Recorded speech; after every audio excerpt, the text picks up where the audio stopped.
இந்த மத்தியான பொழுதில் தேவனை பார்க்க கர்த்தர் நமக்கு கொடுத்த ஸ்லாக்கியத்திற்கு கர்த்தரை ஸ்தோத்திரிக்கிறேன். இப்பொழுதும் வசனம் உங்களை கூறி முடிக்கிறேன். ஒவ்வொரு நாளும் வசனத்தை பேச வேண்டும். அப்போது சத்துருக்கள் சத்ரு வெட்கப்பட்டு போயிடுவான், பிசாசு வெட்கப்பட்டு போய்விடுவான். 3 வசனங்கள் வாசிக்கிறேன். மனுஷன் நமக்கு விரோதமாக எழும்பின போது கர்த்தர் நமது பக்கத்தில் இராவிட்டால், கர்த்தர் தாமே நமது பக்கத்தில் இராவிட்டால், அவர்கள் கோபம் நம்மேல் எரிகையில் நம்மை உயிரோடு விழுங்கி இருப்பார்கள். ஒரு கடினமான வசனங்கள். இது 3 வசனமும் கடினமான வசனங்கள். இவற்றை தினந்தோறும் வாசிக்கும் பொழுது நம்மளுக்கு புரிய வரும்.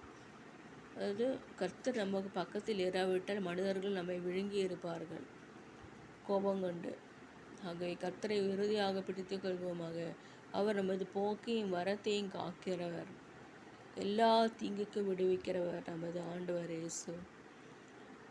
ஆண்டவர் நம்மளை நேசிக்கிறார், அவர் அணைக்கிறார்.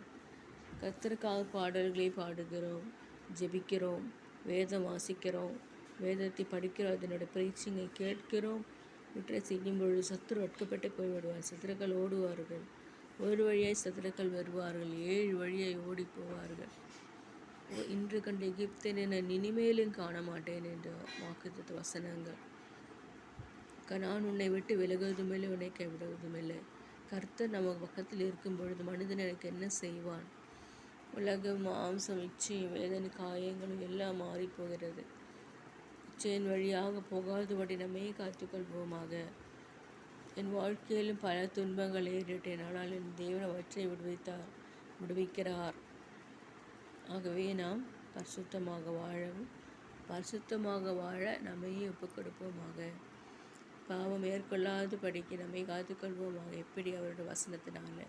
கர்த்தருடைய வசனம் வாசிப்பதனால நாம் பேக்ஸ்லைடில் போகாமல் கொள்கிறார். உறுதியாக ஆண்டோட வசனத்தை தியானியுங்கள், பிடியுங்கள். ஒரு வசனம் ஒரு நாளைக்கு வாசித்து பாட்டு பாடி ஜெபித்து விட்டு வேலைக்கு செல்லுங்கள், உங்கள் படிப்பிற்கு செல்லுங்கள். என் வாழ்க்கையிலே தேவன் நான் கடந்து வந்த பாதையில் மிகவும் நேரிட்ட பிரச்சனைகள் உண்டனால் அவற்றை ஆண்டவர் லேசாக மாற்றுகிறார். அவர் ஒன்றுமில்லாமல் பொருளாக மாற்றுகிறார். பயப்படாது, நான் உன்னோடு கூட இருக்கிறேன், கலங்காது, திகையாது, நான் உன் தேவன் ஆண்டவர் சொல்கிறார். அந்த வசனம் என்ன போட்டிருக்கோம்? சங்கீதம் 124 1, 2, 3. மனுஷன் நமக்கு விரோதமாக எழும்பின போது கர்த்தர் நமது பக்கத்தில் இராவிட்டால், கர்த்தர் தாமே நமது பக்கத்தில் இராவிட்டால், அவர்கள் கோபம் நம்மேல் எரிகையில் நம்மை உயிரோடே விழுங்கியிருப்பார்கள். அடுத்த வசனம். அப்பொழுது தண்ணீர்கள் நம்மேல் பாய்ந்து வெள்ளங்கள் நமது ஆத்துமாவின் மேல் பெருகி. நம்முடைய ஆத்துமாவை காக்கிறவர் தேவன். நம்ம ஆத்துமாவை காத்துக்கொள்ள வேண்டும். எப்படி? வசனத்தின் என்ற உணவினால். நாம் பாவம் இல்லாமல் வாழ செய்வது அவருடைய மன்னா, அவருடைய வசனம், அவருடைய பிரெட். கர்த்தர் நம்மை காப்பார். நம்முடைய எல்லா பாவங்களும் விட்டு விடுவோமாக. எல்லா கண்ணின் நிச்சயம், ஜீவனத்தின் பெருமை, வெற்றி விட்டு விடுவோமாக.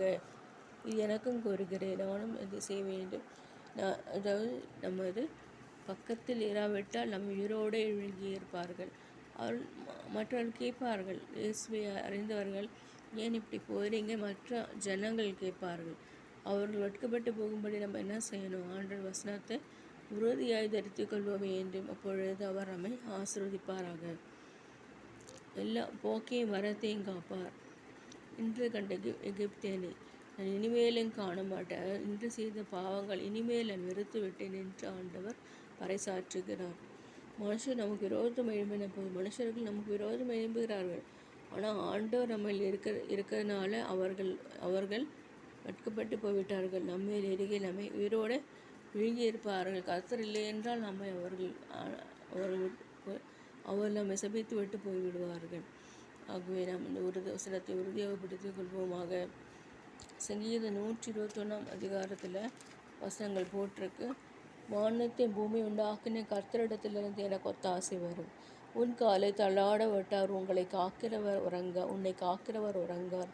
கர்த்தர் உன்னை காக்கிறவர். கர்த்தர் வலது பக்கத்திலே உனக்கு நிழலாக இருக்கிறார். பகலில் வெயிலாகிலும் இரவிலே நிலவாகிலும் உன்னை சேதப்படுத்துவதில்லை. கர்த்தர் உன்னை எல்லா தீங்குக்கும் விலக்கி காப்பார். அவரின் ஆத்துமாவை காப்பார்.